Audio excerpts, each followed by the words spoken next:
Hola amigos, el mundo pasa hoy por una crisis espiritual, con problemas financieros, sociales y económicos también. Todo esto se relaciona con lo anunciado en las profecías que hablan sobre el fin de los tiempos. Te invito a que pidas el curso Verdades para el tiempo del fin. En él encontrarás respuestas relacionadas a estos temas que tanto problema dan al mundo. Hoy seguiremos ampliando el tema del santuario junto a nuestro pastor Joel Sandoval. Bienvenidos a Tiempo de Paz.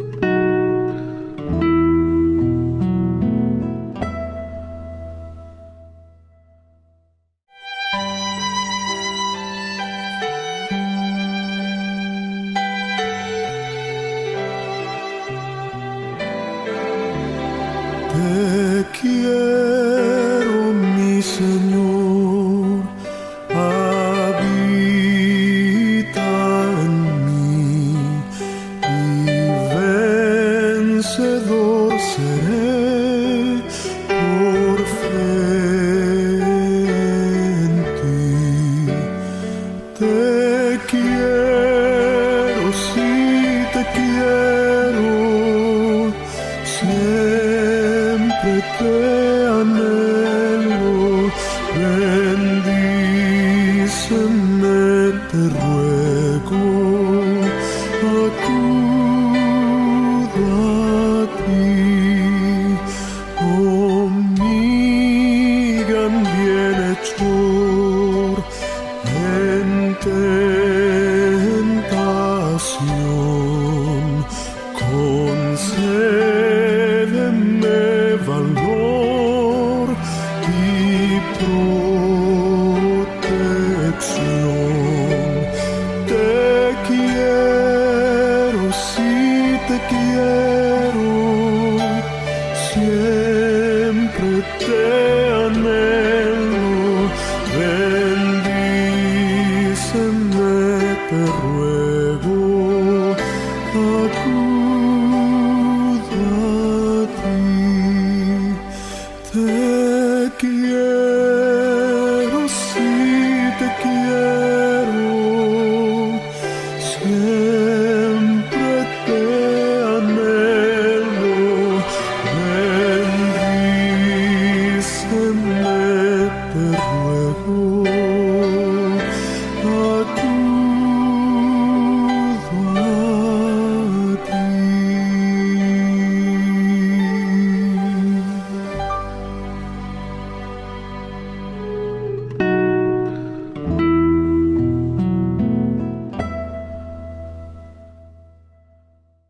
¿Cómo están, queridos amigos? Es un gusto poder saludarles y nuevamente estar junto a ustedes en este tiempo de paz que queremos pasar juntos con la palabra de Dios, unos minutos para meditar en aquellos mensajes que encontramos cuando queremos estudiar acerca del santuario.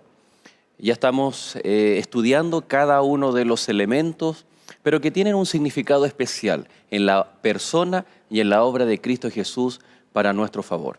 Por lo tanto, te invito a que podamos participar juntos, abriendo la palabra de Dios, si tú tienes tu Biblia cercana, para que la bendición sea real en nuestra vida cada vez que abrimos la palabra de Dios. Te invito entonces a que vayamos al libro de Éxodo, capítulo 25, pero que antes podamos orar a nuestro Dios.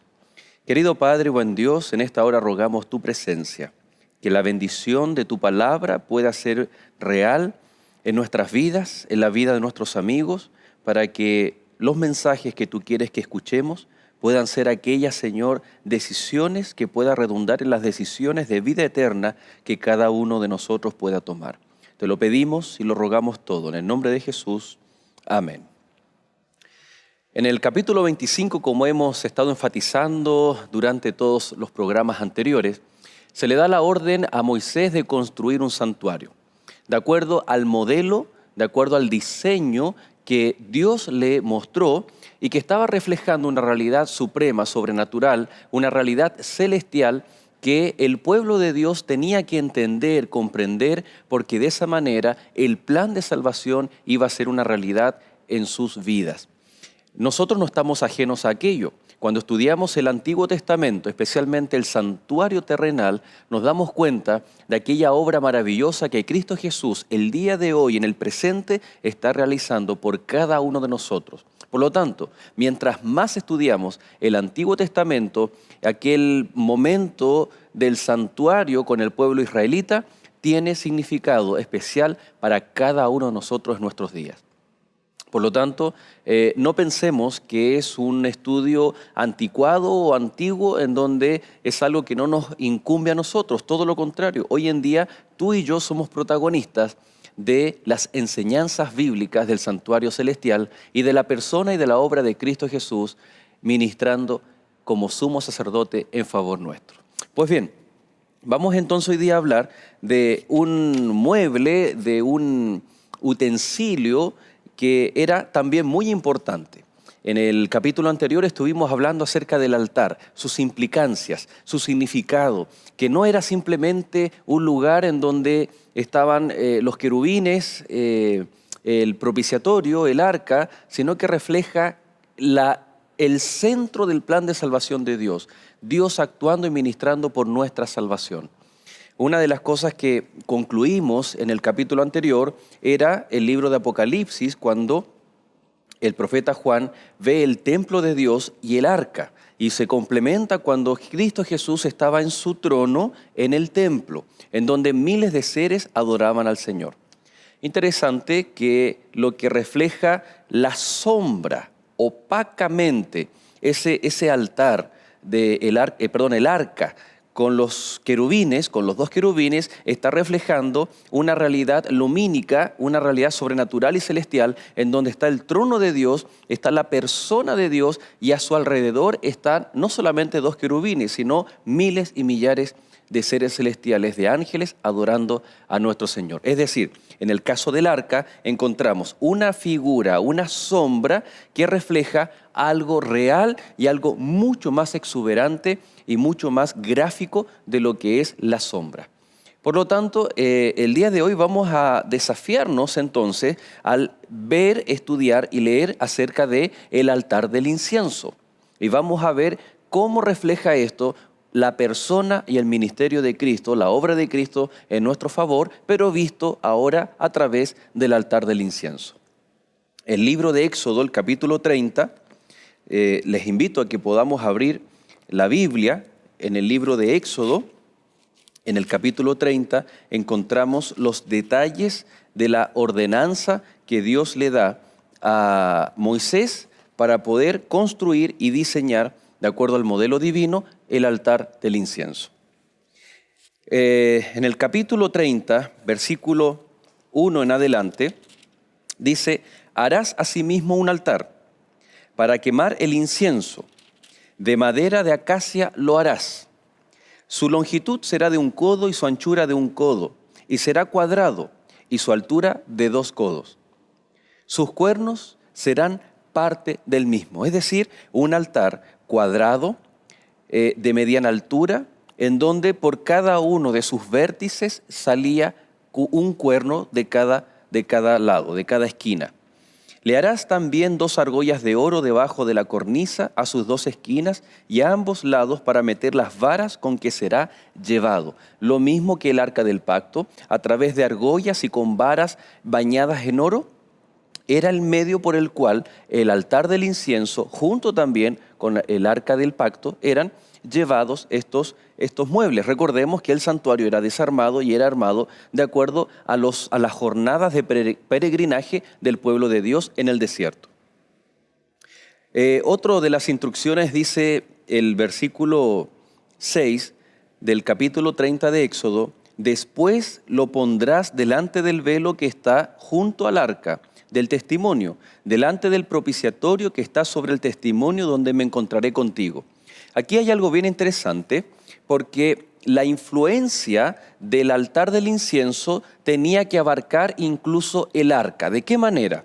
Estaba entonces, partiendo desde el lugar santísimo hacia el lugar santo, estaba el arca del pacto con el propiciatorio, los querubines, la ley de Dios dentro, y posteriormente estaba el velo que dividía el lugar santo del lugar santísimo. Inmediatamente después del velo estaba situado el altar del incienso. Era uno de los 3 muebles del lugar santo. El altar del incienso dice que tiene que estar delante del propiciatorio, pero está tras el velo.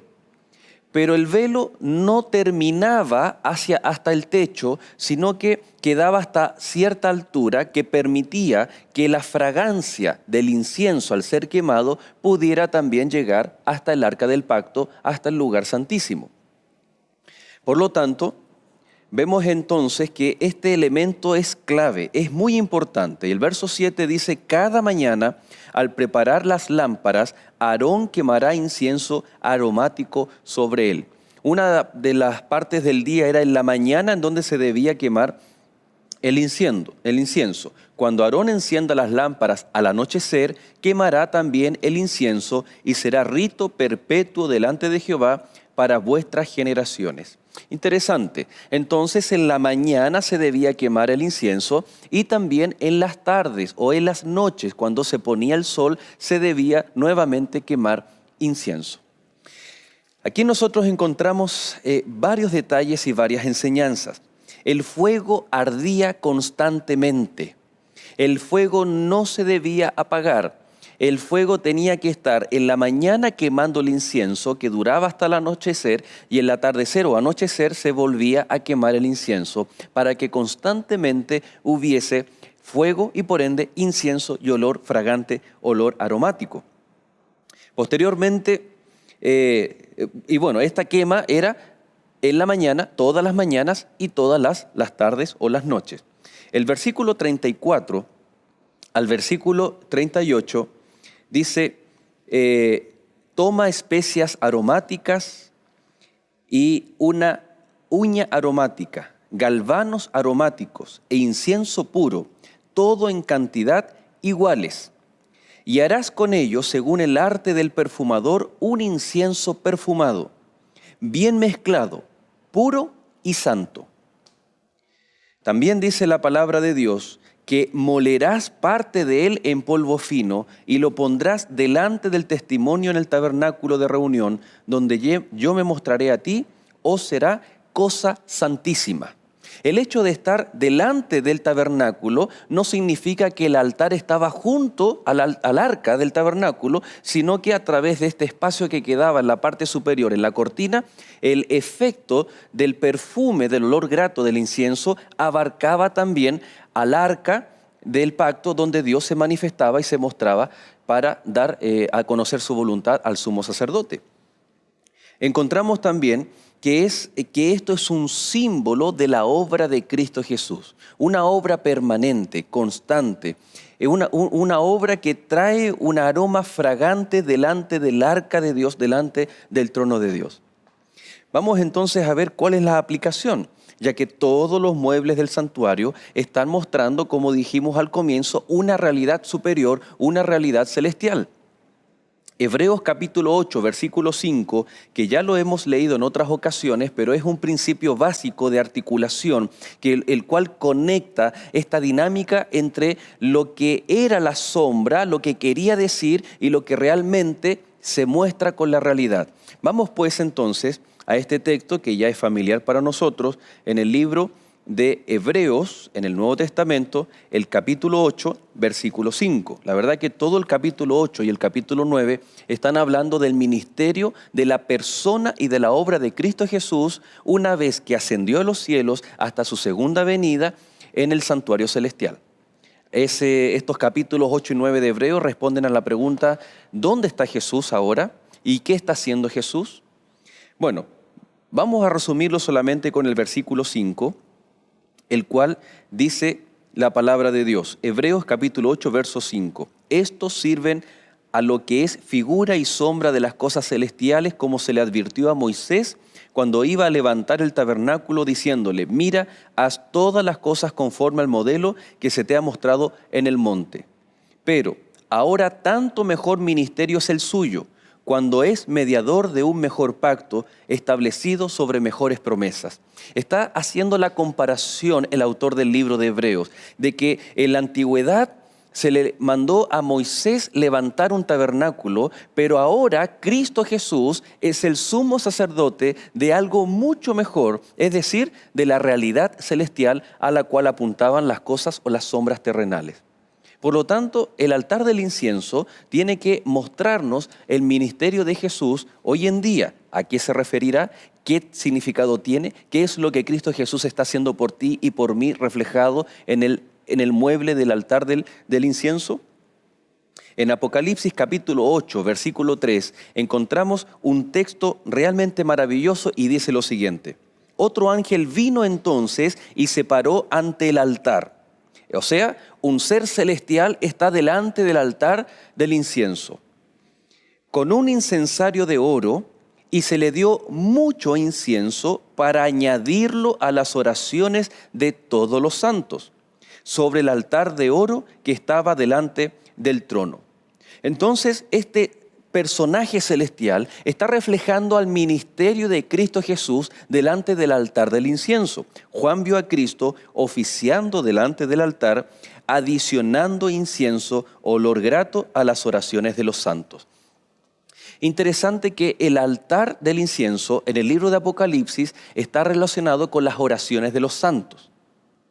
Los santos en Apocalipsis no se está refiriendo a personas que murieron y fueron canonizadas o beatificadas y que ahora ocupan una condición de santos.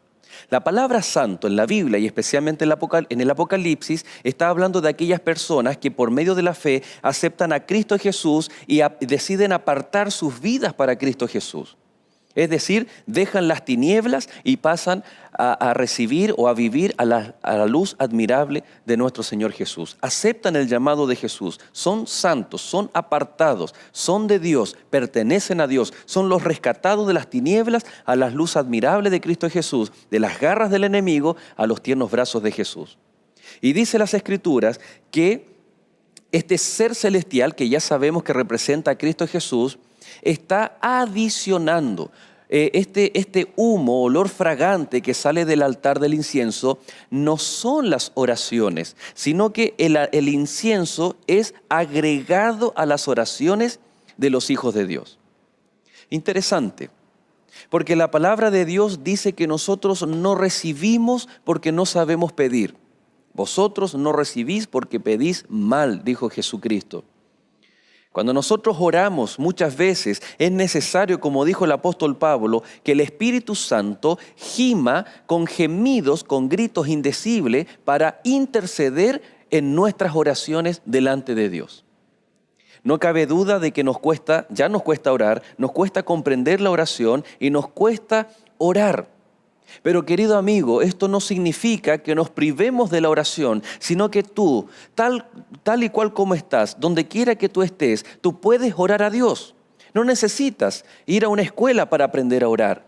Pero si sientes el deseo en tu corazón, la palabra de Dios dice que a esa oración imperfecta, la cual hacemos tú y yo, como seres humanos, aquella petición imperfecta, Cristo Jesús le agrega un elemento que lo hace agradable delante del trono de Dios.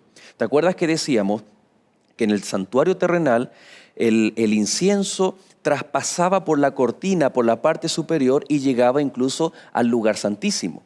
Por lo tanto, este simbolismo refleja que nuestras oraciones llegan al trono de la gloria de Dios. Pero llegan gracias a que Cristo está intercediendo y Él está agregando un elemento favorable para que nuestras oraciones lleguen al trono de gracia, al trono de gloria. ¿Qué es lo que qué es lo que Cristo está adicionando a nuestras oraciones? Las Escrituras dicen lo siguiente. La Biblia dice, por ejemplo, en el libro de Juan, capítulo 16, versículo 23, dice: de cierto os digo, que todo cuanto pidiereis al Padre en mi nombre, os lo daré. Es decir, Cristo nos dejó instrucciones que son como ese olor grato para que nuestras oraciones puedan llegar, como el incienso que subía hasta el cielo, puedan llegar al trono de gracia. Queridos amigos, todo lo que pidamos al Padre, dijo Cristo Jesús, en mi nombre yo lo daré. Por lo tanto, una oración debe tener un elemento muy importante que debe ser hecha en nombre de Cristo Jesús. Hay algunas formas bíblicas ceremoniales. Por ejemplo, el mandato del bautismo, que tiene que ser en el nombre del Padre, del Hijo y del Espíritu Santo. Eso es para ciertas ceremonias, para ciertas invocaciones. En este caso, el que estoy citando es, por ejemplo, cuando una persona se bautiza en Cristo Jesús. Ahora, nuestras oraciones debieran ser en el nombre de Cristo Jesús, no en el nombre del Padre, del Hijo y del Espíritu Santo. Porque Jesús dice que este aroma, este incienso que se agrega a nuestras oraciones para que sean aceptas, tienen que ser dirigidas al Padre en el nombre de Cristo Jesús. Otra de las cosas importantes aparecen, por ejemplo, en el Salmo 141, versículo 2, en donde dice: suba mi oración delante de ti como el incienso, el don de mis manos como la ofrenda de la tarde. Interesante que conecta la ofrenda de la tarde con este olor agradable, pero dice: suba mi oración como un incienso. Y ahí está la escena del Apocalipsis, Cristo Jesús intercediendo por el clamor, por los gemidos, por las oraciones de sus hijos. ¿Cuál es tu oración a Dios? ¿Por qué tú estás orando a Dios? O tal vez ¿por qué tú estás clamando a Dios en medio de tu necesidad? Vemos que Cristo Jesús en su inmenso amor está adicionando, está agregando el incienso, que es su nombre, su persona, que es el Espíritu Santo que nos ayuda e intercede por nosotros. En nuestras oraciones imperfectas encontramos el incienso que es la intercesión de Cristo Jesús delante del Padre, delante del trono de gloria, para que tu oración, para que mi petición pueda ser respondida por el cielo, para que pueda ser oída y respondida lo más pronto posible. Interesante que cuando comparamos los dos altares del santuario, encontramos que el altar del incienso refleja una continua intercesión y el altar del sacrificio una continua expiación. Dos altares, dos facetas del ministerio de Cristo Jesús, una intercediendo por nosotros para que podamos tener perdón, para que podamos tener comunión con Cristo Jesús, con el cielo y con el Padre. Y la otra es una intercesión constante para que tú y yo podamos tener salvación. Es decir, aquí nuevamente vemos conectado la salvación y la santificación, la justificación y la santificación. Queridos amigos, ahí está nuestro Padre Celestial, esperando y anhelando nuestras oraciones. Tal como un padre le espera que sus hijos confíen en Él y le pidamos cosas, pero muchas veces no recibimos porque no sabemos cómo pedir. Imaginemos a Cristo Jesús, el Hijo de Dios, intercediendo en nuestras oraciones, agregando y poniendo aquello que nosotros no podemos hacer porque somos pecadores imperfectos. Pero Cristo Jesús desea que nuestras oraciones sean escuchadas y Él desea trabajar e interceder por cada uno de nosotros. ¿Cuál es tu petición? Te invito a que oremos para que eso por lo cual tú estás pidiendo, se lo cuentes a Dios y en esta hora Él pueda también escuchar tu petición y lo más pronto responder y suplir nuestras necesidades.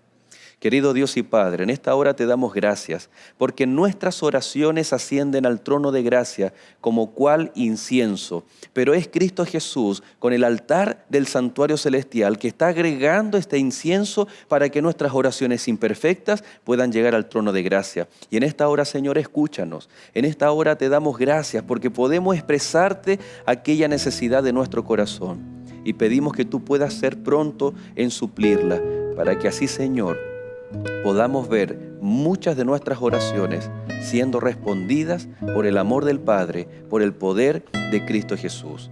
Te damos gracias y oramos en el nombre de nuestro Señor Jesús. Amén.